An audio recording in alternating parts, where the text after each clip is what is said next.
안녕하십니까? 독서 코칭 강의를 하면서 여러분을 만나게 된 전남대학교 교수 박구영입니다. 제가 이렇게 군인 장병 여러분을 상대로 또는 함께 강의를 하게 된 건 처음입니다. 처음이어서 약간 생소한데요. 다만 저도 여러분처럼 아주 오래전에 강원도 홍천에서 군 생활을 한 적이 있습니다. 그때는 군 생활 중에 책을 읽는 것은 쉬운 일이 아니었지만 그래도 그때도 책을 읽을 수는 있었습니다. 그 도서들이 좀 있었고 그 네모반에 있는 도서들을 가끔 읽기도 했고 또 본인이 개인적으로 한두 권씩은 지참할 수 있었어요. 그래서 관물대에다 넣어놓고 책을 읽기도 하고 또 친한 병사들끼리는 같이 책을 같이 읽지는 못했고 읽고 나서 토론도 해보고 그런 기억이 있습니다. 지금은 아마 여건이 많이 좋아져서 여러분들이 같이 책도 읽고 같이 책을 읽으면서 뭐 토론도 하고 또 자기 역량을 키우기도 하고 그럴 것 같아요. 어쨌든 여러분들과 함께 독서에 대해서 이야기할 수 있는 기회가 돼서 굉장히 영광입니다. 지금 첫 그림을 보시면 민화가 보이죠? 민화. 우리 전통적인 그 한국화의 가장 전형적인 그림입니다. 그죠? 그 한국화는 크게 누가 그림을 그렸느냐에 따라서 누가 그림을 그렸느냐에 따라 세 가지로 나눠지거든요. 가장 먼저 이렇게 학자들, 옛날에 말하는 유림이죠. 유학자들이 전문적으로 그림을 그리는 어떤 직업 화가는 아니지만 그럼에도 불구하고 일종의 자기 수련 또는 자기 표현 또는 자기의 어떤 여러 가지 역량 강화를 위해서 그림을 그리거나 글씨를 썼지요. 그래서 특히 이제 그림을 그릴 때는 사군자를 중심으로 그랬는데 그런 걸 사군자 중심의 선비들이 즉 유학자들이 그린 그림이 있죠. 이런 종류의 그림이 있고 또는 전문 화가들이 그린 그림이 있죠.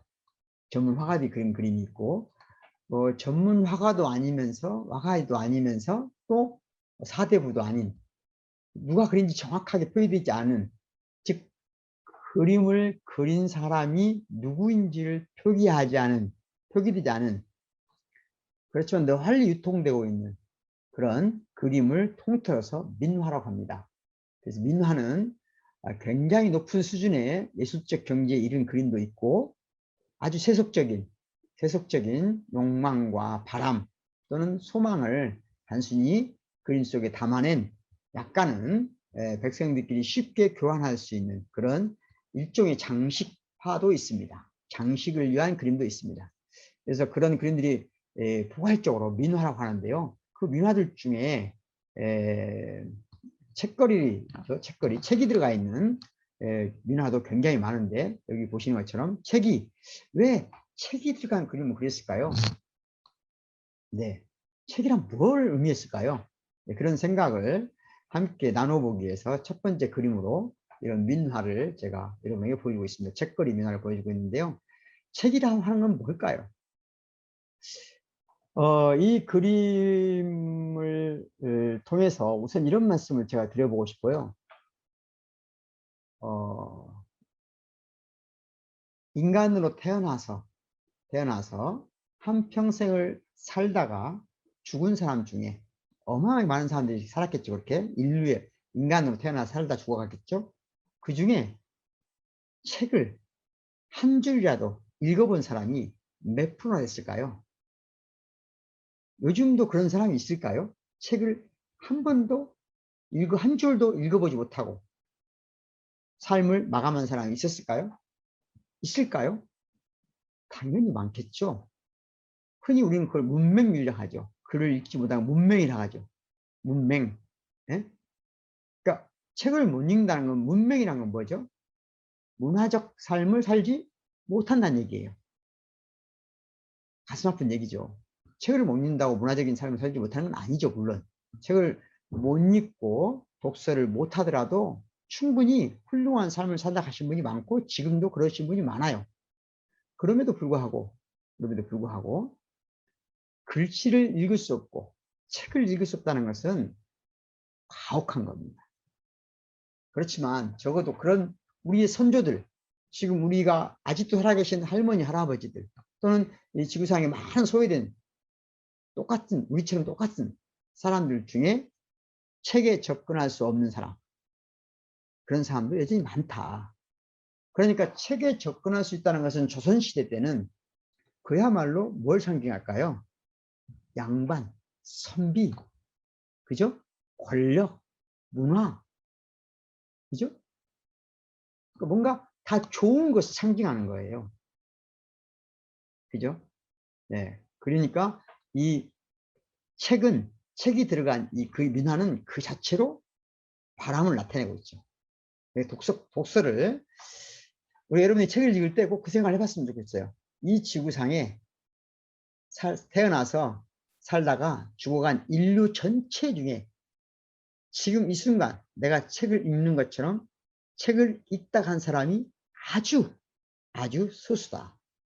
따라서 내가 책을 읽는 이 순간 나는 인류 역사 전체를 통틀어서 특권층 중에 특권적인 지위를 가지고 있는 사람이다 라고 생각할 수 있다는 거죠. 이런 맥락에서 도대체 읽는다는 게 뭘까? 독서라는 게 뭘까? 생각해 볼 수 있죠. 독서 말 그대로 하면 책을 읽는 거죠. 다른 말로 하면 글을 읽는 거죠. 요즘 말로 하면 독서를 좀 더 좁혀서 말하면 문서 프린트된, 그죠? 종이에 프린트된 글을 읽는 것을 독서라고 일반적으로 하죠. 그리고 그것을 이해하고 해석하는 것까지 독서에 포함됩니다. 그러니까 종이 위에 인쇄된 글을 읽고 이해하고 해석하는 것. 이 과정을 우리가 독서라고 할 수 있죠. 그렇다면 우리가 스마트폰이나 컴퓨터를 통해서 뭔가 글을 읽는 건 독서라고 할 수 있을까요? 할 수 있죠, 물론. 할 수 있죠.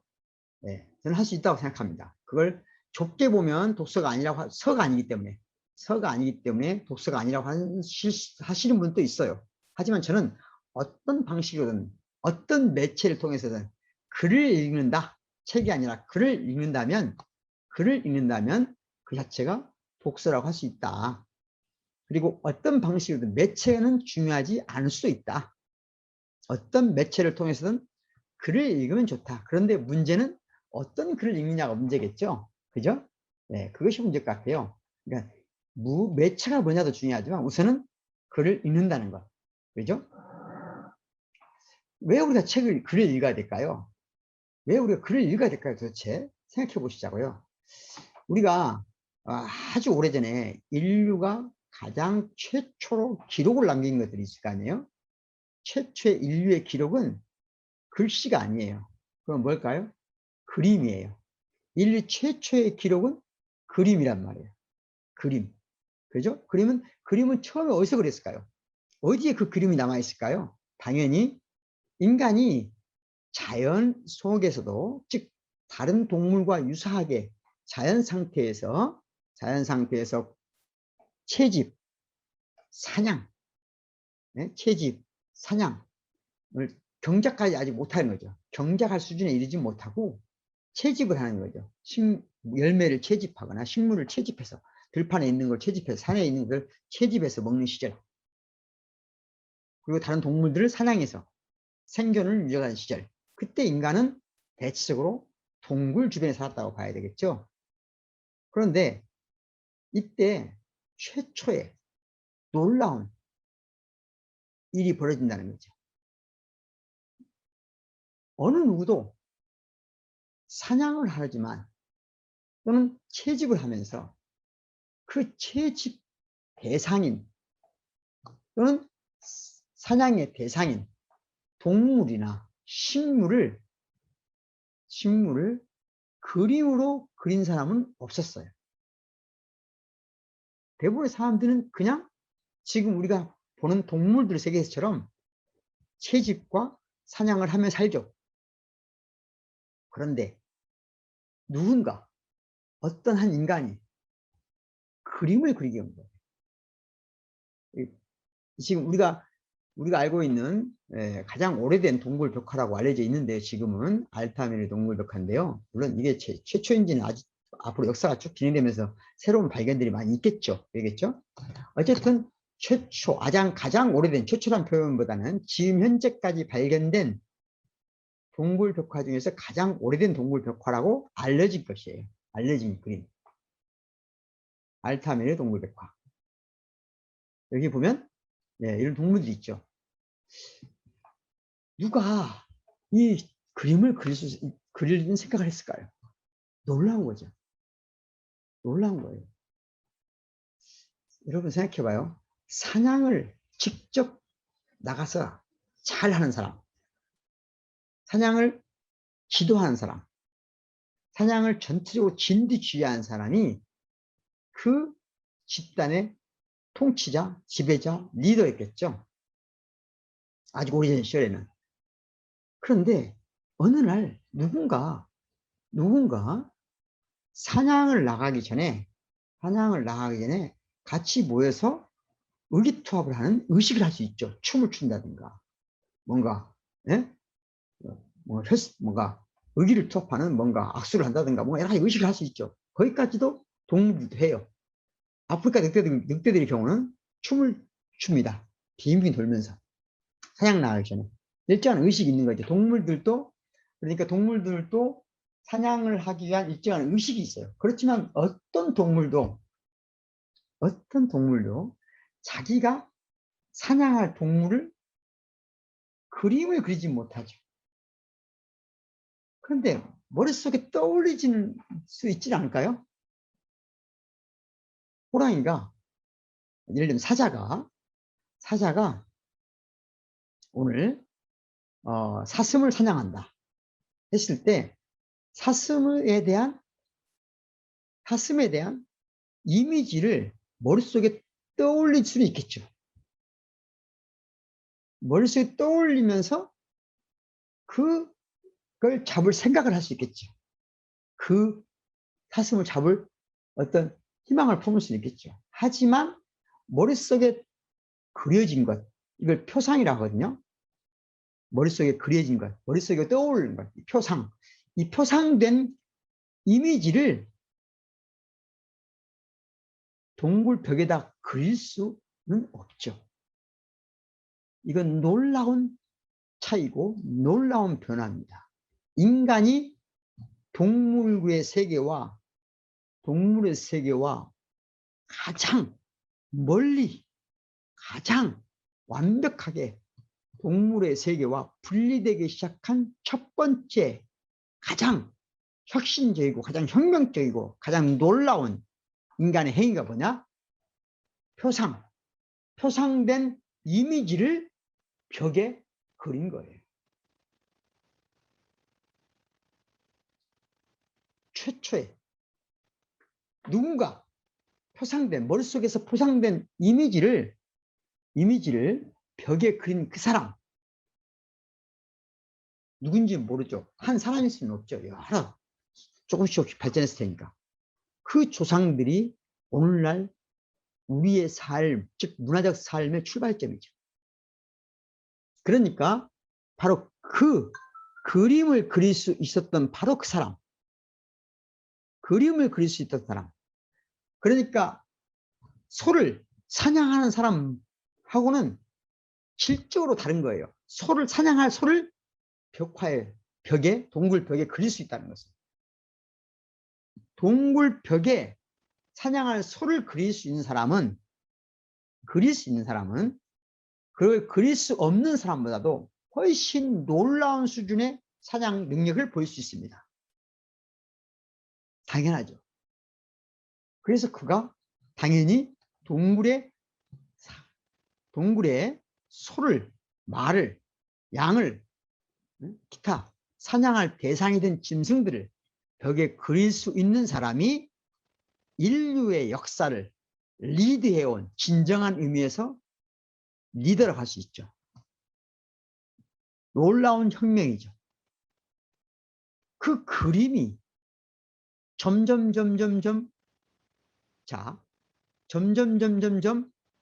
그 대상이 되는 그것, 즉 소의 그림이 소하고 유사해야 되잖아요. 그런데 자, 이건 그림은 진짜가 아니에요. 동굴 벽에 그려져 있는 이 소는 소가 아니죠. 소가 아니면 소죠. 왜 소가 아니죠? 이 소는 우리가 먹을 수 있는 게 아니잖아요. 그렇지만 소죠. 가짜의 세계죠. 가상의 세계라고 하죠.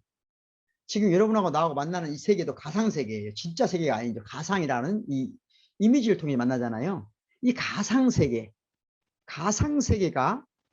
단순히 가짜가 아니에요. 진짜보다 더 강력한 힘을 갖는 진짜보다 진짜 위력을 발휘하는 가짜예요. 이게 그림의 세계고 이게 예수의 세계죠. 이 가상세계의 극단적으로 발전된 것, 그것이 오늘날 우리가 소셜 네트워크죠. 오늘날 우리가 가상세계가 대부분의 세계 가상세계잖아요. 흔히 말하는 메타버스 세계 또는 게임의 세계, 여러분과 내가 연결되는 이 무수히 많은 오늘날 현대인들이 살아가는 대부분의 세계는 뭐예요? 가상세계죠. 우리가 아마존에 들어가서 어떤 상품을 골라요. 어떤 홈쇼핑에 들어가서 또는 뭐 카카오 쇼핑인가 뭐 아니면 쿠팡이나 네이버나 그 밖에 다른 포털 사이트나 또는 어떤 사이트를 들어가서 상품을 골라요. 그 상품은 가짜죠. 가짜지만 이 상품을 고르는 순간 골라서 체크를 하면 어느 순간 진짜가 나한테 오잖아요. 제가 예를 들면 책 한 권을 주문했어요. 가상세계에서. 근데 며칠 뒤에 제 연구실 앞에 진짜 책이 와 있죠. 가상세계가 현실세계를 지배하는 거죠. 이해하시겠나요? 가상세계. 여러분이 만약에 세상을 진정한 의미에서 혁신을 하고 싶다. 그럼 가상세계를 만들어낼 줄 알아야 돼요. 가상세계에서 올 줄 알아야 돼요. 가상세계는 현실보다 훨씬 더 현실적인 가상세계를 만들어낼 수 있어야 돼요. 그것이 즉 동굴벽화에서 시작됐다. 그런데 동굴벽화는 어떤 한계가 있냐? 소는 소일 뿐이에요. 아무리 가상이라 하더라도 소는 밖에서 우리가 눈에서 본 소와 비슷한 소예요. 그러니까 우리는 소를 밖에 있는 소에 대해서 얘기할 때 항상 어때야 돼요? 이 수준에서는 소를 그려야 되는 거예요. 복잡해요? 안 복잡해요? 복잡하죠. 어렵죠. 아주 소수의 사람들만이 이 소의 그림을 통해서 현실을 지배할 수 있겠지. 요즘은 아이콘을 만들어서 똑같이 빨리 할 수 있지만 옛날에는 이게 아이콘이 안 되잖아요. 일일이 다 그려야 되잖아요. 물감도 없어진 시절에 이 벽화에 이 그림을 그리려면 얼마나 많은 노동력이 필요했겠어요. 얼마나 많은 기술이 필요했겠어요. 당시에는.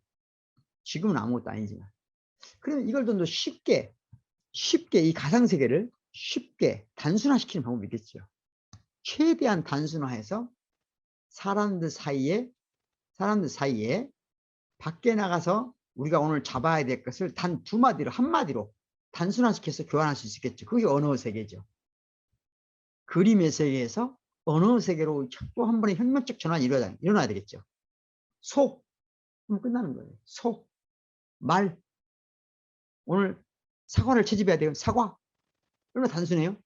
그 전에는 어떻게 해야 돼요? 그 전에는 사과를 그려야 되겠죠. 그림도 그릴 수 없을 때는 뭐예요? 오늘 그림도 없을 때는 오늘 우리는 지금 뭘 채집으로 가는지에 대해서 어찌해야 되죠? 네. 계획, 기획, 장기적인 프로세스가 준비될 수 없죠. 최소 그림의 세계 그리고 그것이 언어 세계로 전환돼 왔을 때만 가능한 거죠. 그러니까 자 여러분 인류는 아주 오래전에 동굴에다가 벽에다가 그림을 그리기 시작했고 어느 순간 언어를 발견하고 그 언어를 통해서 소통을 하고 기획을 하다가 그때쯤 되면 이제 인간이 가족을 이루고 마을을 이루고 시족을 이루고 호족을 이루고 경우에 따라서 국가를 이루게 된 거죠. 나라를 만들 정도의 능력을 갖게 된 인간들은 이제 책을 만듭니다. 책을 만들어요. 그죠? 책이 있는 나라와 없는 나라. 책이 없는 나라는 나라다운 나라가 될 수 없죠. 네. 적어도 우리가 책이 만들어진 역사의 시대가 시작된 거죠. 문명의 시대가 시작되고 사회 체계가 국가 체계가 성립되기 시작하는 거죠. 이 놀라운 과정을 우리는 아주 짧은 시간에 태어나서 배웁니다. 수십만 년 동안 우리의 선조들이 해왔던 습득해온 것을 오늘날 현대인들은 단 몇 년 만에 배우죠. 태어나서 얼마 안 있다가 걸음걸이를 시작하고 걸음걸이를 시작할 때 되면 말을 배우고 말을 배움과 동시에 그림을 배우죠. 그림을 배우면서 글을 쓰죠. 글을 읽는 걸 배우죠. 수만 년 동안 인류가 축적해온 것을 불과 10년 안에 인간은 다 배우죠. 그러면 어찌해야 되지 이제? 그 책을 많이 읽으면 읽을수록 더 많은 선조들의 축적된 지식과 지혜를 우리가 배우게 되겠죠. 그래서 책을 읽어야 되겠죠. 아까 말씀드린 대로 그림을 그리듯이 누군가 최초로 이런 사람의 조각을 했어요. 놀라운 거죠. 가장 오래된 비너스라고 하는데요. 여인상인데요. 네. 자, 아까 말씀드렸지만 혁신과 혁명은 가상세계를 구성하는 힘이에요. 여러분이 실제 우리가 보고 실제 여러분의 사진만 찍는 사람은 셀카를 찍을 때 셀카를 찍는 사람과 찍어놓은 셀카를 가지고 다시 포토샵도 하면서 포토샵을 얼마나 더 가상에 가깝게 더 가상적으로 구성할 수 있느냐, 최고의 가상적 수준을 구현하면 예술이 되겠죠. 오늘날 빅테크란 다른 게 아니에요. 가상의 세계를 구성하는 힘이라는 거죠. 그 가상세계의 정점에 뭐가 있냐? 책이 있는 겁니다. 문자가 있고 언어가 있고 도서가 있는 겁니다. 그걸 읽어야만 우리는 혁신과 혁명을 거듭할 수 있는, 즉 스스로 진화하는 인간이 된다는 거죠. 책은 그 자체가 가상세계입니다. 처음부터 끝까지. 책은 완벽하게 가상세계죠. 나는 뛰어간다, 밥을 먹는다는 책 속에 표현이 있다면 그건 가상세계예요. 가짜예요. 실제 이루어진 게 아니란 말이죠. 실제 일어난 것처럼 써져 있는 거지. 아까 말씀드렸죠? 책은 온통 가상의 세계지만 사실은 본질보다 더 본질적이고 현실보다 더 현실적이라는 것을 알으셔야 됩니다. 여러분이 이 가상세계에 가서 재미있게 노는 것, 메타버스 세계에서 재미있게 노는 것, 게임을 할 수 있죠. 즐겁죠. 그런데 그걸 조금 더 수준을 높이면 책을 읽는 거예요. 그 책을 읽는 것은 가상세계에서 게임하는 것에 같은 선상에 있는 거죠. 다만 좀 더 파워풀한 거죠. 힘이 있는 거죠. 강력한 거죠. 가상세계에서 여러분이 게임을 통해서 느끼는 어떤 짜릿한 감정보다는 비교할 수 없는 수준의 강력한 힘을 갖는 그 능력을 갖게 되는 그런 세계가 도서의 세계, 독서의 세계라는 거죠.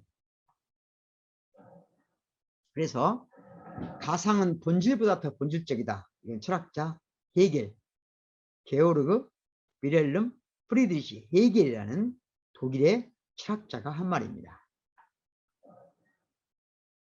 자, 이런 질문을 먼저 해보겠습니다, 여러분. 책은 장식일까요? 아닐까요? 예전에는 책은 읽지 않아도 책을 책꽂이에 꽂아놓은 사람들이 많았어요. 가짜 책을. 장식품처럼. 왜 그랬을까요? 왜 그랬을까요? 그만큼 책 자체가 사람들의 삶에 권위를 부여했기 때문이에요. 권위를. 여러분 생각해봐요. 책을 두꺼운 책이 집에 있어. 그럼 왠지 멋있기도 하지만 권위가 있어 보이는 거예요. 네. 오늘날은 책 꽂아놨다고 누가, 예? 장식, 그냥 예쁘게 보일까요? 예, 그거 모르겠어요. 사람마다 취향의 문제니까 그건 다를 수 있지만 더 이상 책은 장식일 수도 있지만 아닐 수도 있죠. 그죠? 맥락에 따라 다르고 기준에 따라 다르고 사람들의 어떤 가치체계에 따라 다르겠죠. 그렇죠? 그러니까 적어도 책이 권위를 가져다주는 어떤 힘, 그 힘은 많이 소진됐다고 봐요. 그런데 그건 눈에 보일 때만 그런 거예요.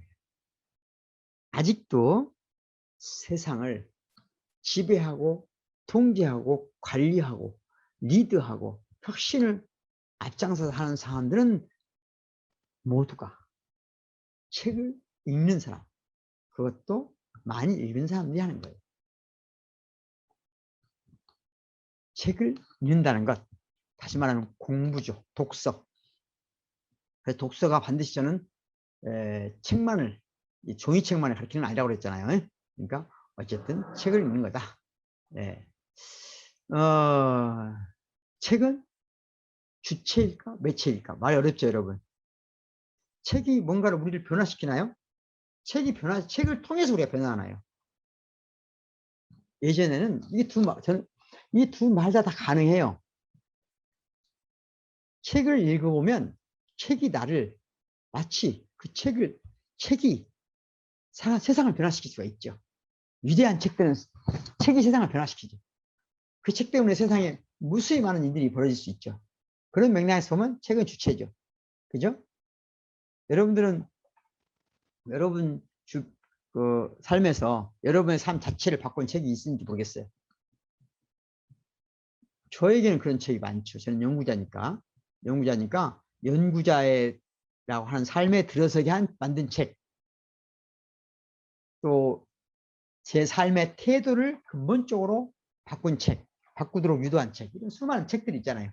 책은 경우에 따라서는 좋은 책, 훌륭한 책들은 스스로 없이 자기를 변화시켜가면서 계속해서 우리를 변화시키죠. 독자를 변화시키죠. 그래서 동시에 우리는 책은 또 매책이 돼요. 우리는 책을 내가 주체가 돼서 책을 수단으로 삼아서, 책을 매개 삼아서, 책은 도구로 삼아서 내 역량을 키울 수 있고 내 힘을 키울 수 있죠. 그러니까 어느 하나가 답은 아니죠. 그래서 책이 주체일 수도 있고 책을 이 아니라 내가 주체일 수도 있죠. 그렇죠? 마찬가지로 이런 말이 있어요. 시몬 드 보부아르라는 유명한 프랑스의 여성 철학자죠. 옆에 남편은 장 폴 사르트라는 철학자죠. 부부 철학자. 이 부부 철학자 시몬 드 보부아르는 제2의 섬이라는 아주 유명한 책을 쓴 분이죠. 여러분들 혹시 뭐 페미니즘이라고 들어봤죠? 여성주의. 국군 장병 여러분들은 어떻게 생각할지 모르겠어요. 요즘에 페미니즘에 대한 논쟁이 우리나라에서 특히 여러분 세대에서 뜨거운 것 같아요. 약간 제 세대하고는 다른데, 일단은 제가 약간 2차가 됐으니까 이참에 이 페미니즘과 관련된 조금 이야기를 약간 나눠보면 좋겠다는 생각이 드는데요. 페미니즘은 여성주의잖아요. 여성주의. 그러면 페미니즘, 남성주의도 있나요? 남성주의 네? 없죠. 마스쿨린인데 마스쿨리니즘, 페미니즘의 라틴어니까 마스쿨린, 페미니즘, 마스쿨리니즘 할 수 있죠. 근데 마스쿨리니즘은 없죠. 없다는 얘기는 뭘까요? 있을 필요가 없었기 때문에 없겠죠. 없었겠죠. 남자라고 하는 것을 통해서 남자라는 이유만으로 고통받은 역사가 없었기 때문이겠죠. 그런데 여성이라는 단 이유만으로 너무나 오랫동안 억압과 착취를 받아왔죠. 그러니까 당연히 여성들이 자신들의 고난, 억울함, 당해온 무시, 이런 것들을 극복하기 위해서 여성이라고 하는 그것에 대해서 다시 한번 여성이라고 하는 것 자체가 뭐냐, 여성이 어떤 지위를 받아왔는가, 어떻게 살아야 되는가, 또는 여성이 도대체 어떤 방식으로, 어떤 논리로, 누구에 의해서, 어디에서 억압과 착취와 고통을 받아왔는지를 기록하고 연구하고, 그래서 뭔가 극복하려고 하는, 그러니까 여성 해방은 여성이 더 이상 부당한 방식으로 억압받는 것에서부터, 고통받는 것에서부터 벗어나자는 이론이잖아요. 그죠? 그것이 남성에 의한 여성의 지배나 억압을 벗어나자는 것이 여성에 의한 남성의 지배를 요구하는 것은 아니잖아요. 그렇죠? 무슨 말이냐면, 우리가 노예 해방을 한다고 할 때, 노예 해방이란 노예가 주인이 되고 주인이 노예가 되는 것을 노예방이라고 하진 않죠. 그렇죠? 그 노예방이 아니에요. 주인이 노예가 되고 노예가 주인이 되는 건 노예방이 아니에요. 노예방은 뭐예요? 주인도 노예도 없는 세상이 만드는 거예요. 다시 말하면 여성 해방이라고 하는 것도 마찬가지예요. 여성이 남성을 지배하는 게 여성 해방이 아니죠. 여성과 남성이 서로를 동등하게 존중하고 인정하는 거죠. 그것이 여성 해방이죠. 그런 맥락에서 페미니즘을 이해했으면 좋겠다는 생각이고요.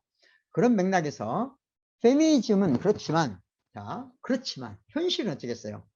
여러분, 노예방을 주장하는 노예방을 주장했던 많은 사람들이 주인도 노예도 없는 해방을 대부분 노예방이라고 생각했겠지만, 그 중에 또 아주 극단적인 사람들은 이제까지 안가품을 하고 복수를 하기 위해서 주인을 노예로 만들고 노예가 주인이 된 세상을 지향하는 아주 극소수의 노예방문자도 있었겠잖아요. 그렇죠? 바로 그 사람들을 중심으로 노예 해방을 이해하면 안 되겠잖아요. 그러니까 오늘날 아주 드물게 페미니즘 내에는 여성 우월주의자들도 있어요. 그게 다 자연스러운 거죠. 그걸 논거로 해서 페미니즘을 비난할 필요는 없다고 생각해요. 대부분의 페미니즘은 물론 스펙트럼이 굉장히 넓기 때문에 그 안에 다양한 관점들이 있지만, 그래도 중심은 뭐냐? 남성과 여성이 서로 동등하게 서로를 존중하고 인정하면서 신뢰하고 사랑하는 관계를 형성하려고 하는 것이니까, 예? 그렇게 또 만들어지도록 해야 되지 않겠어요? 네, 그런 관점에서 봤을 때 그런 페미니즘, 그런 페미니즘, 뭐 그런 어떤 페미니즘은 건강하고 어떤 페미니즘은 건강하지 않다, 그런 말도 함부로 할 필요는 없죠. 그런 다양한 형태의 페미니즘이 있는데, 그래도 우리가 중첩적 합의라는 게 있죠. 오버래핑 되는 거 있잖아요. 오버래핑. 다양한 관점이 있지만 중첩적으로 합의되는 부분이 있어요. 그것은 여성 해방은 남성과 여성의 동등한 존중, 동등한 사랑, 인정을 확장하자는 거잖아요. 예, 그런 맥락에서 볼 때 아주 중요한 책이 제2의 성이라는 책을 쓴 이 시몬드 보바르라는 사람이 말한 거예요. 여자는, 이분이 이렇게 말했어요. 여자는 태어나는 것이 아니라 만들어진 것이다. 여자만 그러나요? 사람이 그렇죠. 사람은 태어나는 게 아니라 만들어지는 거예요. 어떻게 만들어지냐는 거죠. 어떻게? 아까 말했죠? 수만 년, 2만 년 전, 2만 년 전에 태어난 인간하고 지금 오늘 태어난 인간하고 유전적 차이가 거의 없어요. 저 사바나에서, 아프리카 사막에서 2만 년 전에 태어났던 인간과 지금 여기 부산에서, 서울에서, 뉴욕에서, 베를린에서, 파리에서 태어난 도시의 인간과 유전적 차이가 없어요. 차이는 어디서 와요? 차이는 축적된 문화, 축적된 역사, 그것을 품고 있는 것이 책이에요. 그걸 읽는 것이 독서예요. 그만큼 독서는 중요한 겁니다. 그죠? 그러면 책을 읽는 게 왜 이렇게 중요하냐? 왜 이렇게 중요하냐? 네? 책이 왜 이렇게 중요하냐? 많이 나와 있지만 책을 읽을 때 꼭 할 수 있는 가장 중요한 게 뭐냐? 사람들 뭐 때문에 책을 읽어야 되냐 물어보면 저는 크게 5가지를 얘기하고 싶어요. 가장 일반적인 거 방금 말했죠. 제가 지금까지 쭉 얘기했던 건 뭐냐면 helps you grow. 뭐 하는 거죠? 나를 성장하게 해주는 거죠. 어떻게 성장하게 해줘요? 2만 년 전 동굴에서부터 오늘 우리가 살고 있는 이 땅에까지 이어오는 이 역사를 가상세계 속에서 한 번에 배우는 거예요. 그리고 앞으로 2만 년 후에 인간들이 어떻게 살기를 바라는 것까지 배우는 거예요. 그렇게 성장하는 것이 바로 독서예요. 그 능력, 그런데 단순히 내가 책을 읽는다는 것이 축적된 역사를 배운다는 것만 아니라 그 능력을 배워야 돼요. 능력. 기록으로서 역사를 배우는 게 아니라 내가, 그러니까 능력이란 뭐냐면요. 내가 어떻게 하면 수용을 하는지를 책으로 본다 하더라도 실제 수용을 해봐야 되잖아요. 네? 책도 마찬가지예요. 독서를 할 때는 3가지의 근본적인 능력을 배워야 돼. 그게 뭐냐? 이 3가지예요. 첫 번째는 비판적 사고. 비판적 사고 능력을 길러야 되고, 두 번째는 합리적 의사소통 능력을 길러야 됩니다. 세 번째는 창의적 문제 해결 능력을 키우는 겁니다. 그러나 어쨌든 여러분 어때요? 책을 읽을 때 좋은 것은 즐거워야 되겠죠? 그래서 여러분한테 우선 책을 처음에 읽으려면 어렵거든요. 그러니까 여러분이 성장을 해야 돼. 성장을 하는 게 우선 성장은 생각 못해요. 그러니까 취업을 해야 돼. 그러니까 어떤 능력, 전공과 관련된 거, 내가 취업하고자 하는 분야에 관한 전문적인 지식을 배우는 능력을 기르기 위해 책을 하죠. 이게 첫 번째 항목이에요. 그런데 내가 정말로 나의 능력을 기르려면 그 능력의 세부적인 내용을 들어가면 3가지가 있다. 비판적 사고, 크리티컬 싱킹이에요. 그 다음에 합리적인 의사소통 능력이 있어야 되겠죠. 그리고 세 번째가 창의적 문제 해결 능력. 그런데 이렇게 하다 보면 너무 힘들질 수 있어요. 그러니까 우선은 여러분들이 책을 이렇게 능력을 기르는 것에만 너무 치중하지 말고 또 그런 쪽으로만 보지 말고 즐거움을 주는 쪽으로 책을 읽는 게 중요하다. 즐거움, 재밌는 책. 재밌는 책 속에는 또 하나 뭐가 있냐면 재밌는 책 속에는 나를 행복하게 해주거나 또는 나를 정서적으로 풍요롭게 해주거나 또는 나를 위로해 주거나 내가 심리적으로 힘들 때 나를 구원해 주거나 이렇게 할 수 있죠. 그러니까 그래서 여러분들이 책을 처음에 읽는 훈련이 안 됐을 때는 가끔 즐거운 책을 읽어라. 저는 개인적 경험으로는 여러분도 뭐 그런 경험이 있을지 모르겠는데 굉장히 힘들 때가 있잖아요.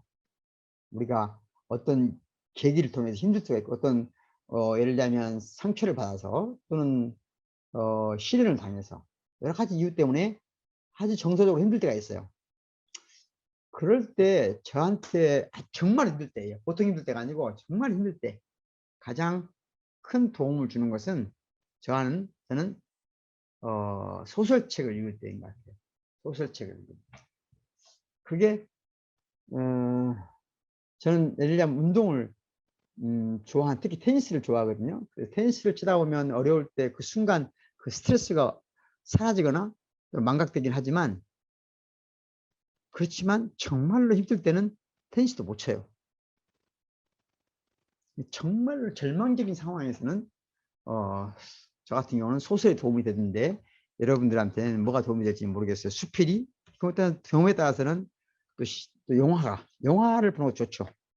영화를 보거나 음악을 듣거나 그런 것도 다 가능하겠죠. 그 중에 책을 읽는 것도 하나다. 네, 그럼 어떤 책을 읽을까 하는 거예요. 장르가 있겠죠. 장르가. 그죠? 장르는 뭐든지 읽으면 좋아요. 뭐든지. 소설도 좋고, 그죠? 드라마도 좋고 역사책도 좋고 다 좋아요. 철학책도 좋고 네, 뭐든 좋습니다. 심지어 종교책도 좋죠.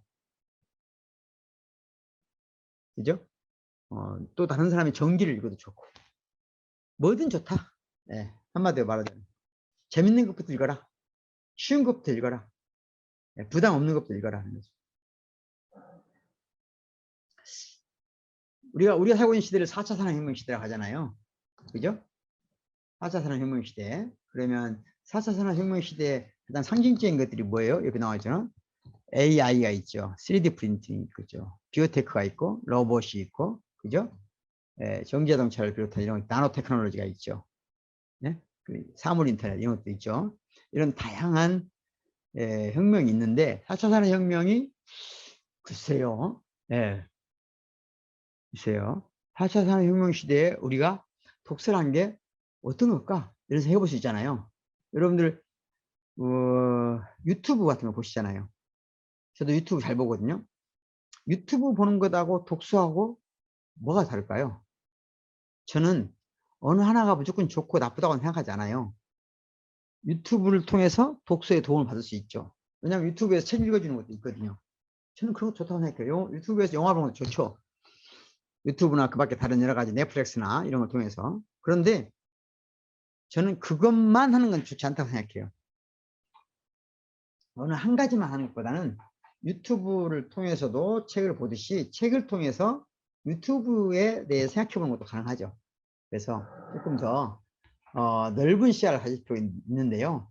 4차 산업혁명이라고 하는 말 자체는 원래 2016년에 일명 다보스 포럼에서 처음 얘기된 거예요.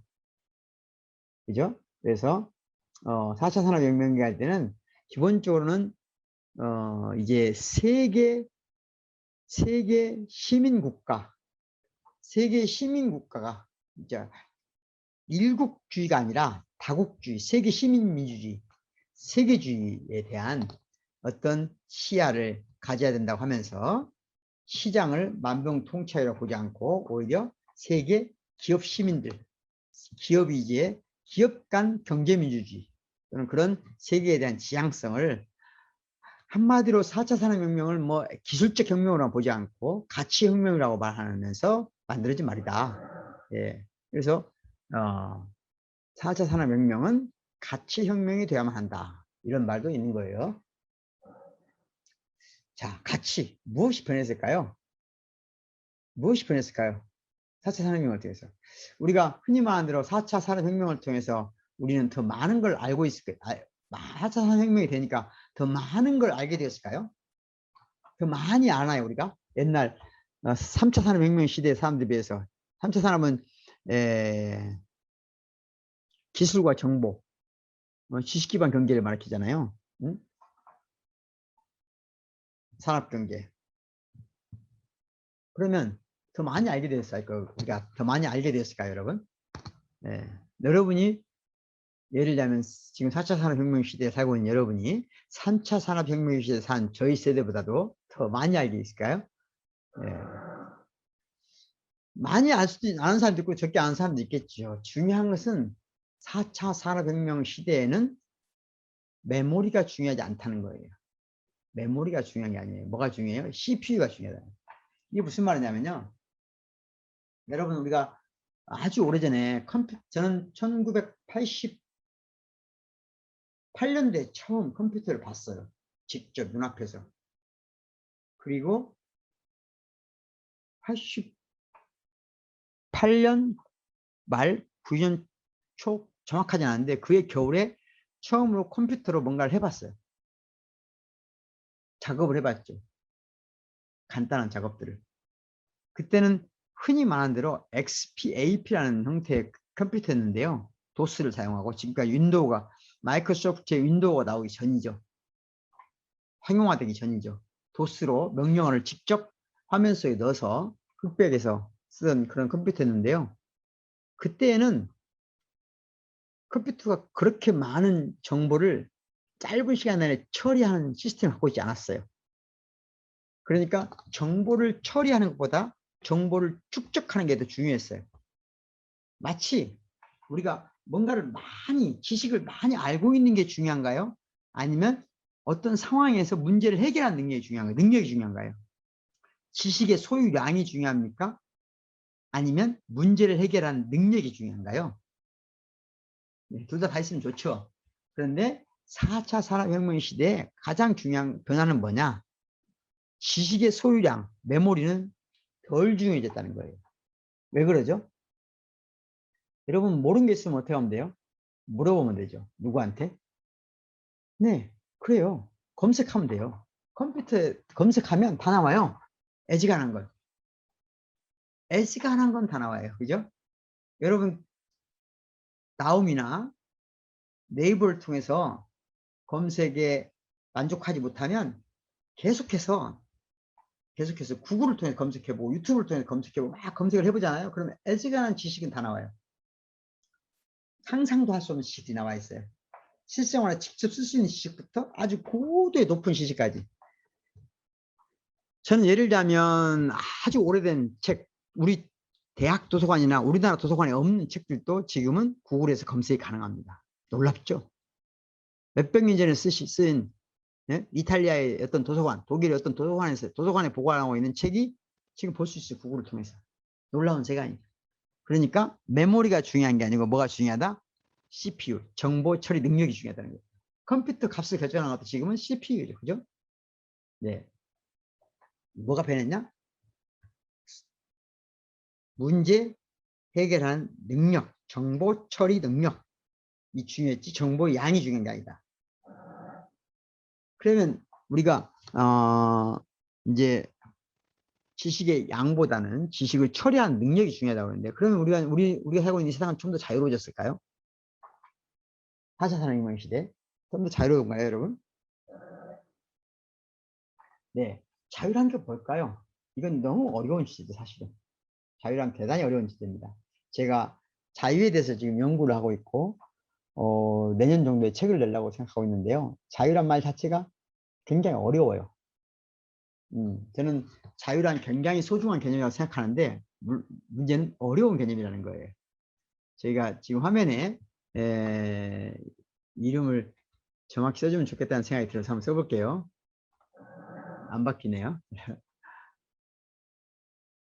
네, 다시 됐네요. 예.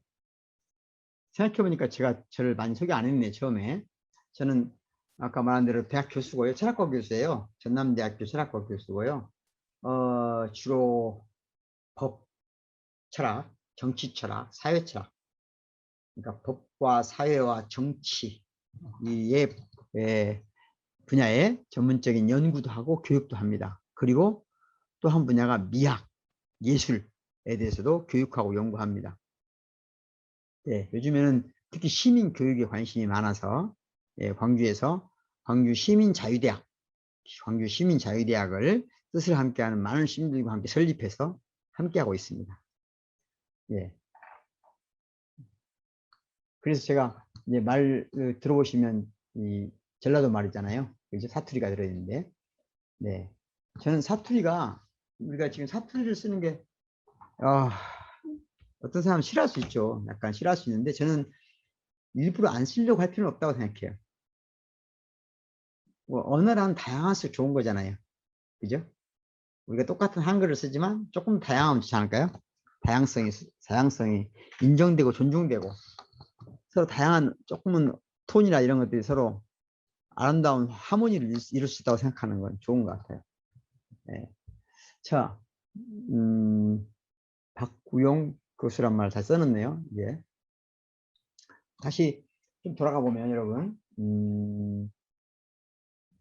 그러니까 우리는 4차 산업혁명 시대에 뭐가 변했나? 가치혁명을 해야 된다면 어떤 가치가 변했나? 첫 번째는 뭐가 이제 지식의 양보다는 지식을 처리한 능력이 중요해졌다. 두 번째는 우리가 좀 더 자유로워졌느냐라고 물어봤는데 자유롭다는 게 뭘까라고 하는 얘기를 하다가 이제 얘기가 좀 제 소개를 안 했다고 그래서 했는데요. 자유란 게 뭘까? 네. 내가 여기 지금 그 보시는 것처럼 도서관에 수많은 책들이 있잖아요. 이 책들 중에 하나를 선택할 수 있는 것, 내가 읽고 싶은 걸 선택하는 것도 자유죠. 그죠? 또 내가 선택하려고 하는 것을 누구한테 방해받지 않는 것도 자유죠.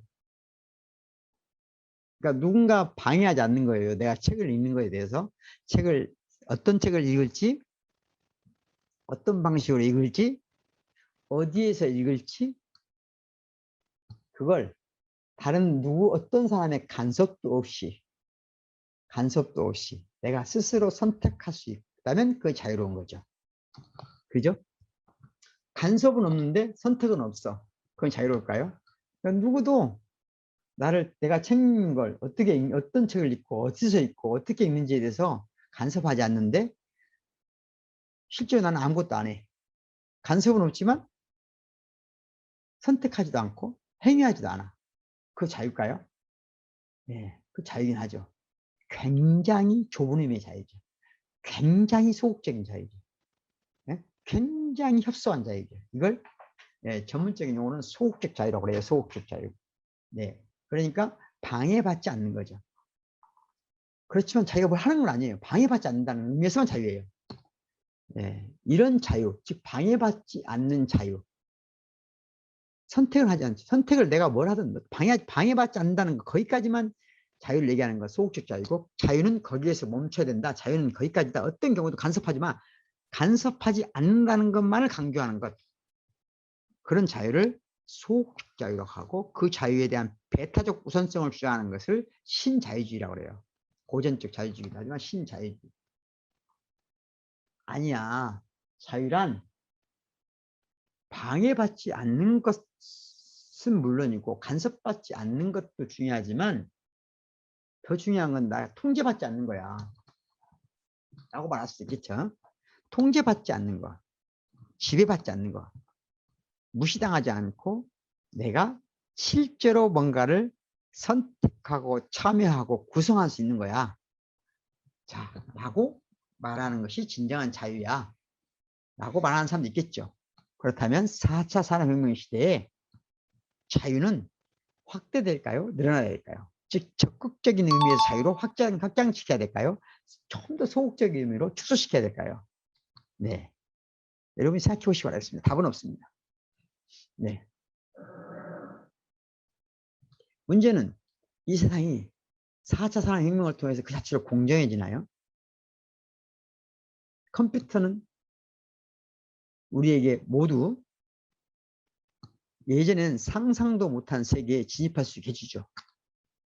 4차 산업혁명을 통해서 옛날 사람들은 접근할 수 없는 문헌들을 우리는 접근할 수 있죠. 책도 읽을 수 있죠. 예. 어쨌든 더 공정해졌다라고 단언할 수는 없지만 공정할 수 있는 기회가 제공되고 있죠. 그래서 이걸 극단적으로 표현해서 이런 여성 유명한 분이죠. 이분이 이런 말 했어요. 우리는 지금 사물 인터넷에 관해서 많은 이야기를 듣고 있다. 그런데 내 생각에 우리는 지금 사물 인터넷만큼이나 여성 인터넷을 필요로 한다. 아하. 이건 은유적 표현이죠. 여성 인터넷이 어디 있겠어요? 응? 그만큼 여성이라고 하는 것에 대한 가치를 존중받는 이 시대가 와야 된다. 4차 산업혁명을 통해서. 이런 얘기를 하시는 거죠. 네. 아까 그런 말은 여성이 남성을 지배한단 말이 아니에요. 그렇게 되면 안 되죠. 여성과 남성이 지배가 없는, 무시가 없는 동등하게 서로를 존중하고 차이를 인정하고 그래서 서로의 사랑할 수 있는, 신뢰할 수 있는 영역을 확대하는 것. 그런 세계를 이 4차 산업혁명이 이끌어왔으면 좋겠다. 뭐 그렇게 이해해야 되겠죠, 여러분. 그래서 이 4차 산업혁명 시대에는 이제 무엇들이 위험해졌는가. 아직도 여전히 우리를 위협에 빠뜨리고 있는 것들이 많죠. 환경이 가장 큰 문제고, 환경이 이 세계에, 그러니까,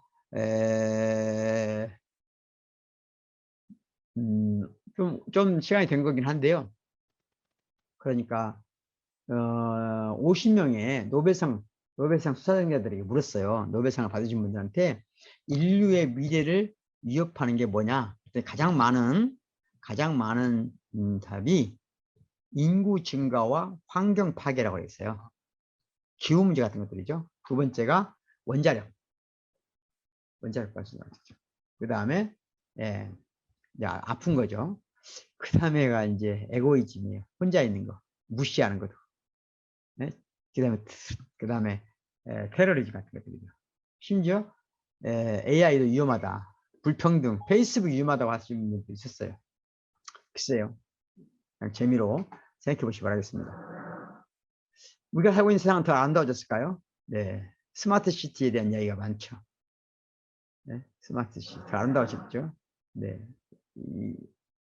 뭔가 화려하긴 하죠. 어마어마하죠. 이런 건물들 보면. 서울에, 대도시에, 부산도, 제가 최근에 가본 바에 따르면 어마어마한 건물들이 있었죠. 네. 이렇게 어마어마한 건물들, 어마어마한 집들을 보면서, 네. 우리는 어마어마하게 많은 공간을 소유하게 됐죠. 예전에는, 옛날 분들은 작은 공간에서 여러 사람들이 같이 살았는데 지금은 한 사람이 엄청나게 많은 공간을 차지하잖아요. 그만큼 이 세상을 많이 점령하고 지배하고 통제하며 살죠, 인간이. 그런데도 불구하고 우리는 이렇게 불안한지 모르겠죠. 그죠? 현대인들은 더 아름다워진 것 같은데 그 아름다워진 만큼 불안해. 노예가 된 것 같은 느낌이 들죠. 아까 제가 독서를 하는 다섯 가지 이유 중에 세 가지 이유 중에 하나, 첫 번째가 크리티컬 싱킹, 두 번째가 합리적 의사소통을 얘기했는데요. 왜 정말 더 많이 소통하고 있는 걸까요? 이런 질문을 해볼 수 있죠. 네, 글쎄요. 세상은 점점 더워지고 있죠. 지구는 점점 더워지는데 왜 우리 사람과 사람 사이는 점점 차가워지고 있는 걸까요? 네, 한번 고민해 봤으면 좋겠습니다. 많은 인터넷에서 징후와 경멸을 뿜어대는 경우가 많아요. 댓글 같은데 댓글을 통해서라든가 또는 쉽게 댓글 아니고도 막 직접 방송에 내는 것 통해서 막 징후와 경멸. 누구나 화를 낼 수 있죠. 저도 화를 많이 내요. 또 화를 내고 후회도 하고 다만 상처를 주기도 하죠. 네. 모든 이 징후와 경멸에는 핵심이 사랑이 결핍되어 있다는 것이 첫 번째 문제인 것 같아요. 존중받고 인정받고 싶은 비명에 가깝다. 그래서 여러분들이 징후와 경멸에 벗어나서 사랑과 인정을 징후와 경멸이 아닌 방식으로 찾는 것은 뭘까? 네, 독서. 저는 독서가 가장 좋은 길이라고 생각합니다. 그 독서가 가장 좋은 길, 그건 바로 자유를 향한 참을 수 없는 열망과 연결되어 있다고 봅니다. 자유롭고 싶습니까? 그러면 책을 읽어야 됩니다. 자유롭게 살고 싶다. 정말 진정으로 살고 싶다. 그러면 책과 친구가 되어야 됩니다. 오늘은 독서에 대해서 조금 추상적인 얘기를 많이 했어요. 예, 이 시간은 이 정도 하고 다음 시간에는 조금 더 구체적인 얘기를 해볼까 합니다. 장시간 동안 여러분 수고하셨습니다. 고맙습니다.